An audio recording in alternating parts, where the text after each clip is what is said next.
Hi, I'm Tim, and you're listening to Mind Over Money. Well,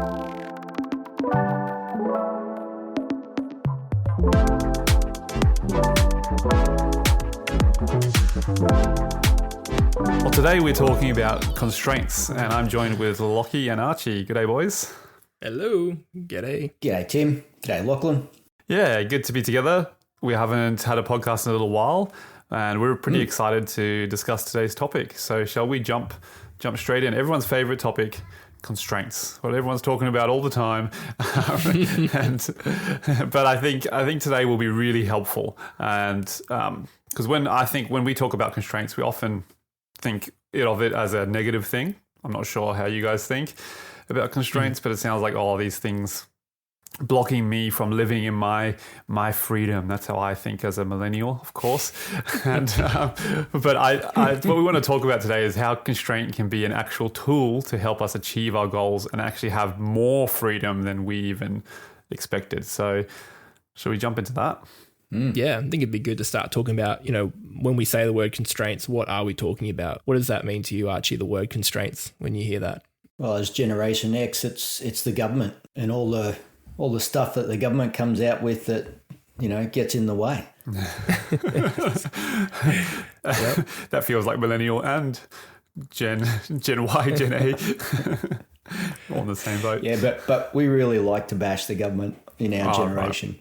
Yeah, It's our favourite podcast, Bash the Government. When I think of constraints, I think of like pathways around a field or a fence or a road or, things that give us sort of limits to how to operate.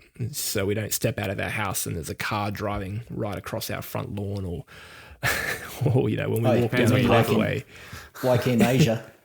Yeah, like in Asia, it's a bit more free. And so I think of a pathway or a constraint as some kind of, guardrail to help us be more orderly. I like that picture, Lachy, because also we can, like I said before, maybe think of it as a negative thing, but actually a road is a pretty positive thing. Though you're limited with how much movement you can have across Australia, that movement is actually now quicker because of the road.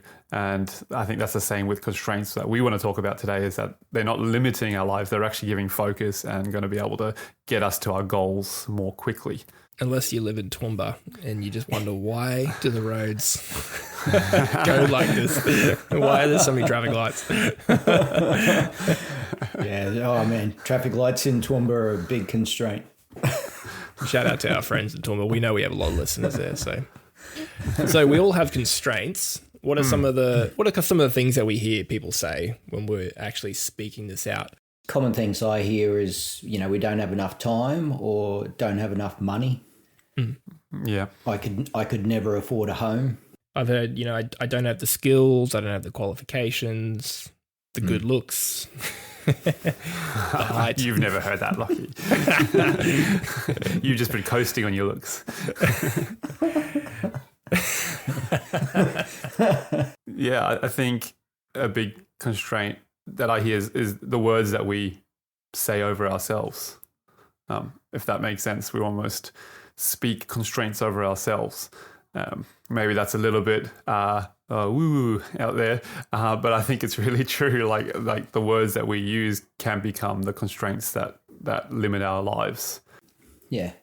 A lot of it gets repeated from media, whether it's social media or the news or that.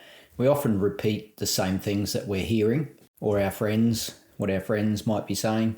So it sounds like constraints they're a reality of life, but then they also can become a mindset where we speak it out and then it becomes our world. So we can create these constraints, good constraints or bad constraints. We can use constraints to be creative and move forward in our growth, or we can be bound by constraints that may not actually be helpful for us. So let's talk a bit about that. I think one example I think of is if you think of a constraint that's used against us, that where you went back to before about being time poor. Well, there's so many industries that sell to us around, I don't have enough time.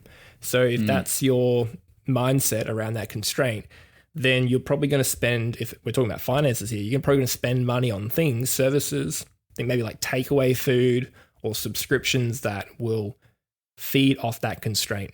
And that can lead to a good thing, or it can lead to a bad thing. You know, in the case of like takeaway food, it can lead to all your money going to an unhealthy source of nutrition, and it doesn't leave you in a great space. So, or we can use constraints to our advantage. I've seen people do really good meal prep.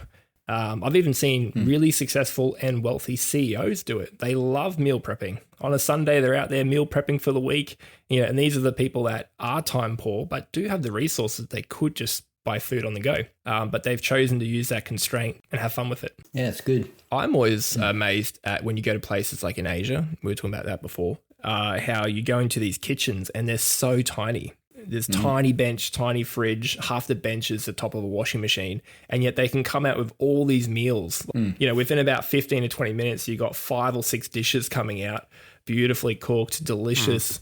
You know, talk about constraints in the kitchen, and yet they just find a way to work with it. Yeah, I've seen that. It's pretty amazing. It's so good compared to what we do in Australia with our giant kitchens. They look good though. Yeah, they do, Tim. They look good. But I think this comes back to, I guess, our kind of the issue of the generation is we are the generation of options. We have just a plethora of options from our food to even now your career pathways, and you have so many options that you have paralysis and you can't make a decision. And I think this is where constraints become really interesting for us young people, not so young anymore. But I think to have a few more constraints in life, I think young people are moving back towards that, saying, okay, I have too many options. I can't even pick one. How do I kind of narrow this down, have a small kitchen of life, and then get creative within that kind of wheelhouse of what I have available to me? Yeah, I think the key is constraints can help us achieve our goals. They are tools that we can use. And we use constraints in coaching in a positive way to help bring the needed friction for us to really focus. And that's what constraints do. They help us focus and come up with creative solutions to problems.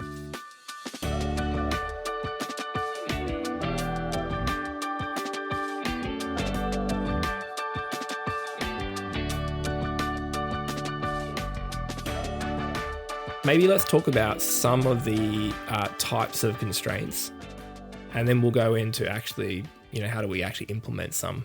The kind of constraints that I see are across our time, our resources, our environment, and also the people around us. Let's unpack some of these. Archie, when we think about time and constraints around our time, what do you see from people who are succeeding and not succeeding around how they put constraints on their time as it relates to finances? Yeah, there's 2 things I see people can get stuck with. And that is, if you're young, you go, I got plenty of time for that. I don't need to start investing. I don't need to worry about my super or, around my finances because I got plenty of time. That would be like the young person one that I hear. For the older people, the thing I hear is, I don't have enough time anymore. And it's like we can always use it as an excuse. Yeah. That there's not enough time, or there's too much time, or The key is understanding time and the benefits that time brings to us. That's what I find. So, now's the time to plan, no matter how old you are. Yep. And that plan has to include time constraints around what has to happen. And that can give us our next steps, and it can keep us focused on what we should be doing. I think there's also encouragement here when it comes to constraints. Is I would say both an older person and a younger person have different advantages. The younger person might have that time, but they probably don't have much of an income when you're starting off in your 20s. But when you do get older, you do tend to have a stronger income later in life. And that can do a lot of damage in a positive way in terms of building quickly a base in investing, whether that's super or investing through other means as well. And that's a huge advantage. To add on to that, Tim, putting a time constraint on something can really help you. So like we like to put a 10-year time constraint on paying off a house. So that means if you're 50 years old or whether you're 20 years old, doesn't really matter. You've got time. You've got 10 years to pay it off. Yeah. Everyone can actually achieve that. So it helps overcome, I can't afford it or I don't have time. There's no way I can buy a house. Really helps overcome that mindset. I mean, we're working with clients right now who are in their 60s buying their first property. And there's a plan in place and we're going to have that paid off for retirement. Yep. And it's going to require some sacrifice. But there is some constraints now and a goal. And it's looking really good. And they're super happy. That's the other thing to note. Yeah. Yes. It's helped them to realize that they actually are in a good place. Another thing is that people who do succeed around this are also putting in the time, a little bit of time each day to actually work on their money, work on their cash flow mainly. So whether that's just using the daily banking app to check what you're spending and check your savings and your bills and actually paying attention. It only takes a couple of minutes a day to really just pay attention to your finances. I talk to people who go, I don't look at my finances ever. I look at it once a month. I don't have the time, or my partner does that. They manage the finances. And so we do need to invest time into our finances because what we focus on is what we're going to receive. And if we don't put any effort or attention or time to it, we can't be expecting good things to happen. So time is a constraint. Resources are also a constraint. Again, positive and negative, it's our mindset. Let's unpack this, resources. The amount of money that you're earning doesn't have to restrict you. Everyone can do strategies to move ahead. So it is, again, about overcoming any mindsets around I don't have enough money or when I get a better job, then I can do something. We have to overcome those mindsets and start to recognize how much money we have and what resources we have and what can we do now. This is where the constraints come in, because resources is probably the biggest one that people think about. But when we have the constraints of, because our focus is on my income, I'm only earning this amount of money. That means I can't invest. I can't buy a house. I'm trapped. But that's where constraints actually bring the creativity out of us, where it's like, okay, now I have an opportunity right now to do something a bit different. So my family and I, we immigrated to Australia. What would you call it? You returned home. You came home. I've lived in a lot of places. But we're on a single income, a new little baby, our second child. We didn't have a lot of resources, but we had a lot of opportunity before us where, that meant, my wife went back to studying during this period where that's going to invest in our future. And we had to scale things back, but we started to get creative with what we do as a family. And it changed. Now we know where the best parks in Brisbane are. And we know how to, I think when we talk about constraints like before, we know how to now cook really well. I wasn't a very good cook. Probably COVID also had a little bit to do with that. But now I really enjoy cooking and getting the kids involved and things like that. So it's a period of time of constraints. They created, I think, a better family because of it going forward. And we're now using this period of time of constraints to prepare ourselves to be in a better position in the next 5 to 10 years as well. So I think also how we view this current moment, these constraints is so important because you could also view that as a terrible negative, the exact same situation, or a great positive. And just flipping that. Yep. Yeah, I think if you don't have some kind of pressure on the resources you have already, you probably don't have enough of a goal that's big enough that is actually putting that pressure on. Like, no good story starts with, I started this business and I just took $1 million out of my bank account and off I went. There's always a lack of resources. Every story starts with, I had this vision, I had this idea, I had this goal, and I didn't have much to start with, but I had a crack and I stretched what I had to make it work in the sense of you putting your resources that you have to work. And we all love a story like that.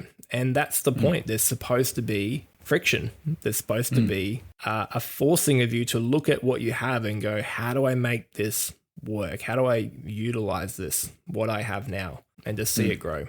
The other thing is, looking at what resources that we might have, cars would be a big one.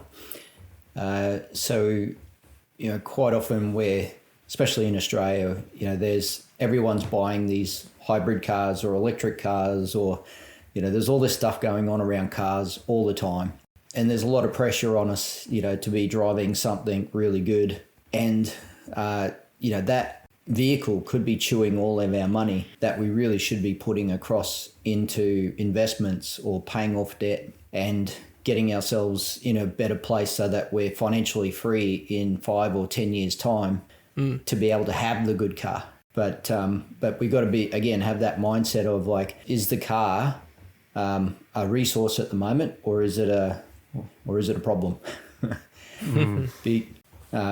Because when we go out and go chasing the car, it can really hold us back and stop us from moving ahead into our goals. Yeah, and look, I've coached people on not delaying on the car for many years, and now that they've got their cars, because they're in a good financial position, you can't get the smile off their face. They're just so happy that they took the time, made sure they prepared well, and achieved their goals, and then they were able to buy the car. Just doing donuts in the streets of Toowoomba. Donuts of joy. I think we just lost our Toowoomba audience. Oh, sorry. It's down the road from me too. Well, that kind of leads into the next thing, which is in the environment. Another constraint is our environment. So environment does play a big part in shaping our thoughts, our beliefs, our actions. It shapes how we show up too. You show up differently when you're in an office versus maybe working from home or at a cafe. The different environments we put ourselves in can create constraints in a good way or a bad way. I think of a bad way is just, I guess, maybe the marketing or the culture around us may be shaping us in a way that's not helpful around our money, influencing our desires around certain things that aren't really important to us. Like we talked about before, a new car might not be something of a core value to us, but our environment is conditioning us to think that that's what we need to do to be happy. What do you guys think about environmental constraints? Oh, it just got me thinking of debt is a constraint that people put on themselves, that they convince themselves is almost positive. Oh, I'm going to have this $700 a month car repayment, and then in 7 years I'm going to have a car. It's a constraint I'm going to put on myself, and then put up. So having constraints is not always a positive. Then you have all these different debts and happening, because we've met clients who put a lot of pressure on themselves by taking out a lot of debt, and then it's like, okay, now they have this constraint to then get out of debt, and sometimes that process is motivating. But I think what we're saying is let's put in helpful constraints up front, and then that's going to lead to a better position in 10 years. But yeah, just an environment of debt is probably not helpful. If we come back to what a constraint is for, it's to help us focus. So in professional sports, if you're an athlete, a tennis player trying to hit the ball in a certain part of the quad, they're going to put up blockers to try and get you to focus on hitting the ball into a certain part of the court. And so the constraints are to help us focus. If a car company is selling car debt, the constraint there is they want you to buy the car and focus on the repayments. And so that can be good for them and not good for you. I think with the environment one, it leads into the next one, which is people, because our environment does have a big impact on us. I think when I was training in karate, being in a karate class with your gear on, you got your sensei and you've got your rules, you got your constraints, you'll learn how to do karate. But it's getting the right people around you to be able to do that. I always laugh when I see a movie where someone just suddenly learns karate within 5 minutes. and I know it took me years.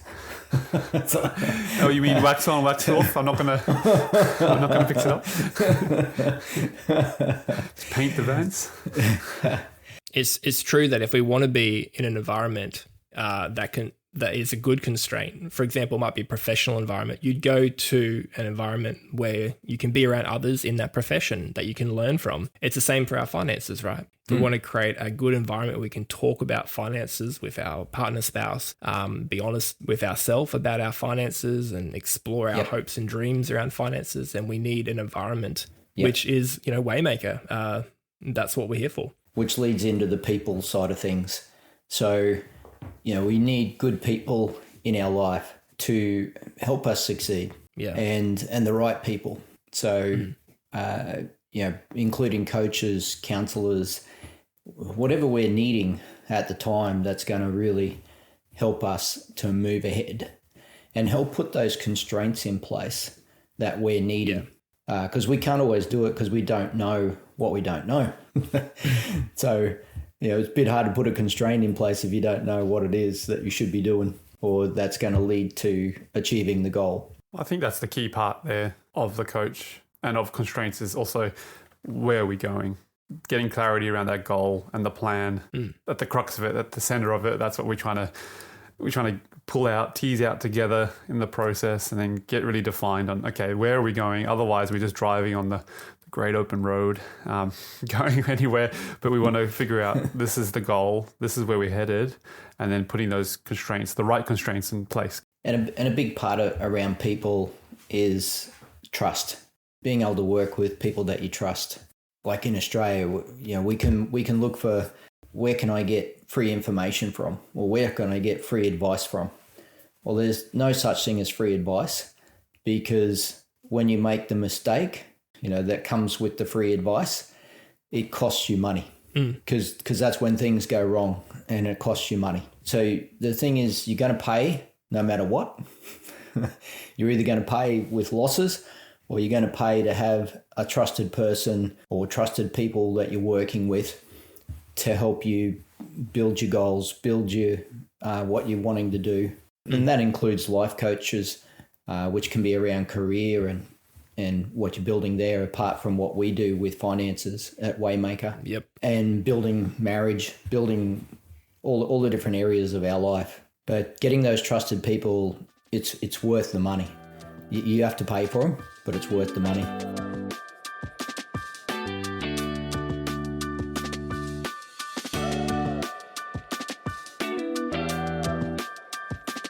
Yeah, I love what you said, Tim, about we only introduce constraints in order to achieve a specific outcome. So we have to get clear on what the goal is. If I'm trying to eat healthier, then a constraint might be to stop eating chocolate and ice cream, basically, reduce sugar, right? You're talking a lot about food today, Lachy. Is this real? Oh, I'm craving chocolate now. So when we introduce constraints, something interesting does happen, because our brain likes the easy path, even though it's not the best for us. Our brain will trick ourselves into initially, it's a muscle, it's something we're learning and we ease into it. But when we introduce a constraint for the first time, our brain will tell us that it will focus on the constraint because it focuses on the negative thing or what it perceives as negative. And we will think that constraint is now the problem when it's not. The constraint, again, is to help us focus on the space and the place that we need to be. And so it is trying to introduce friction to stop us going down the easy path in a way. It's reducing options so that we can focus on the options we want to focus on. So an example of this would be, paying off the home, right? We have a strategy called Mortgage Crusher, which combines financial advice, a home loan strategy, and that is helping people pay off their home really quickly while also investing. Part of the constraint of that system, one constraint in the whole system, is that all income goes to the home loan. So your paycheck goes to your home loan. You don't see it necessarily every day. And then there's a withdrawal that goes to your weekly living expenses, which is your daily, banking system where you operate your cash flow from. Initially, that might feel like a constraint because you've got this income going to your home loan and you're not necessarily, it's not landing in one bank account where you can just spend it all. But the point of that is so it's actually to free you to focus on your weekly living, to focus on managing your bills, your daily spending. And like we said, like getting creative with ways that you can be resourceful with the income and the money that you have each week, knowing that the long-term goal is being achieved every single week, because you've got that extra income going to the loan. Yep. But initially, it feels like a loss. It feels like a negative. Like when we introduce any kind of constraint, there's that transition period where we have to kind of teach our mind to refocus when we go through that tension. But it's good tension, and that's where the creativity comes in. Yeah. I would more liken it to maybe even my daughter's learning violin at the moment. And you can pick up bad habits pretty early in terms of like the way you hold the instrument and the bow. Mm-hmm. But then they come in and they correct her finger posture, and she's got a great teacher. And what the result is she plays even more beautifully and even better and more effortlessly. The way that she moves up the down, I don't think you call it the fretboard. I played guitar. It's definitely not. There's no frets. But the point out why that, like your example, which I really love there, Lachy, is there's a bit of the initial time when you put in like a new cash flow system. There's a bit of, like you said, friction. But I've found with all our clients, after 3-6 months, it actually becomes effortless, and it's like you're on the big open road and you're achieving these goals in the background. And I think that's the beauty of constraints. It's like, okay, takes a bit of effort to change your posture, change your your spending style. But once it's in place, it's like, oh, this is just, don't even need to think about it anymore.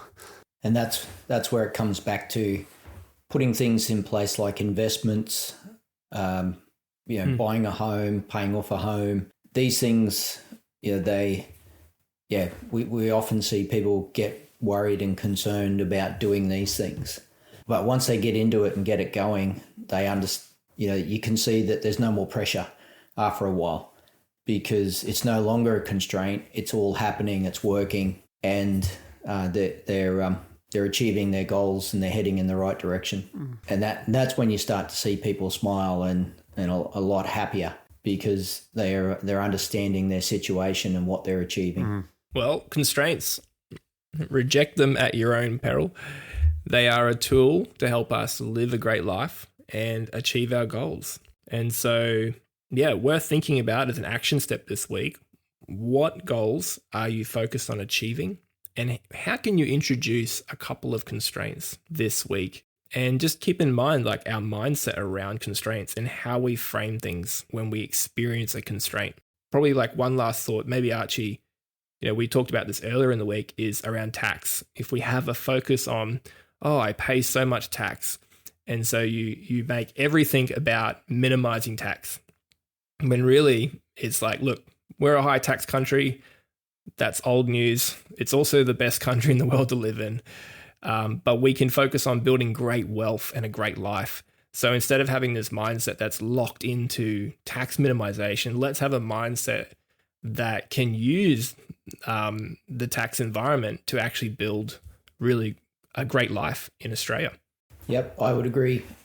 There's certain tax benefits that we can achieve, and which gives us a benefit straight away. But those things have to be achieved around building investments. So if we're just trying to save tax for saving tax sake, then we're basically spending money and throwing money away to try and save on tax.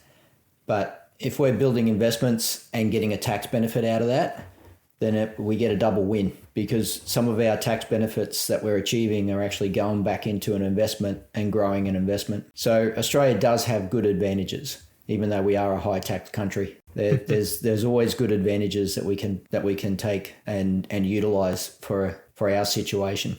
There you go. Hopefully that maybe broke a mindset for some people, and they can see that as a healthy constraint. All right. By the way, happy 100th episode, guys. We made it. Wow. Well done. Thanks, Lachlan. Good warm-up. Yeah. Thanks for all your hard work on producing it. Lachy produces, edits these, takes out my nasal breathing. Thank you. There was one episode where I forgot to plug my mic in, and I think I had to do some serious editing on my voice.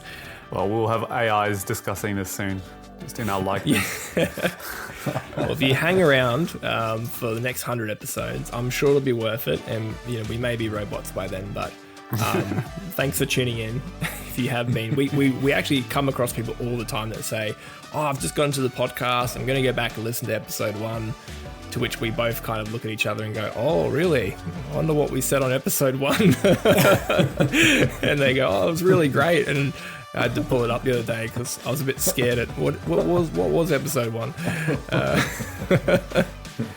But no, we've got it's up like 11,000 downloads and growing really fast now. So thank you to everyone for listening in to Mind Over Money. Well, great discussion, guys. Thank you as always. Yeah. We'll chat again soon. Beautiful. Thanks, guys. See ya.